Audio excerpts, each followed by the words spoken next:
তোমরা আমাকে অন্ধকারে রাখছো কেন? কেন ক্লিয়ারলি বলছো না? যে কথা তোমরা জানতে পারো সেটা আমি শুনতেই পারি। রুষা এই বাড়িতে ফোন করেছিল। কি?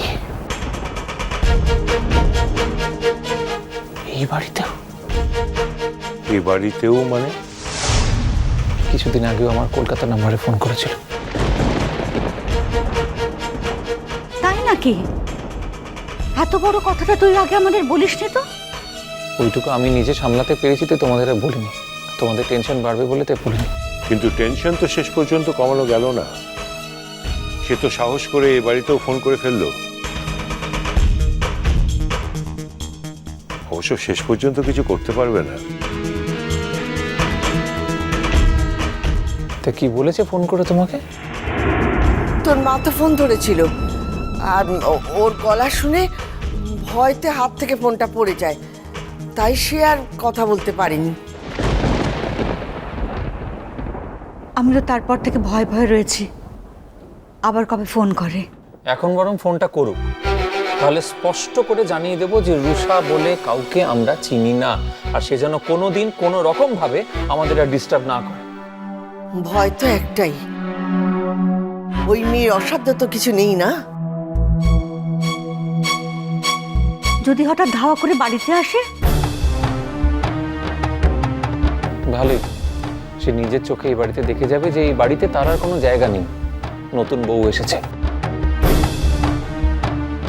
সেই সময় যদি জোর করে ডিভোর্সটা আদায় করে নিতে পারতে। কি বলছো বাবা তুমি? কি বলছো তুমি? আমি সুযোগটা পেয়েছিলাম। এখন কথা হলে কেবল একটাই কথা হবে, যত শিগগিরই সম্ভব ও যেন ডিভোর্সটা দিয়ে দেয়। সেটা দেওয়ার মেয়েও নয় মা। সেটা চাইলে বরং এখন গোটাটা ঘাঁটার চেষ্টা করবে। তবে আমিও তো আইনের লোক, দেখি না, আমি ছাড়বো না তাকে।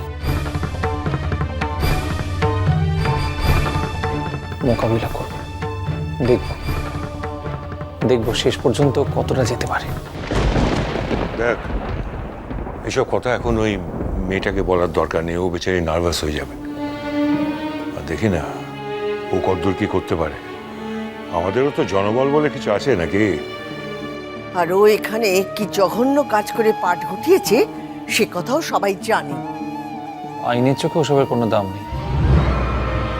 লেটস সি, যদি দেখি সত্যি খুব বাড়াবাড়ি করছে তাহলে আমাকেও আরো বাড়াবাড়ি করতে হবে ওকে থামানোর জন্য।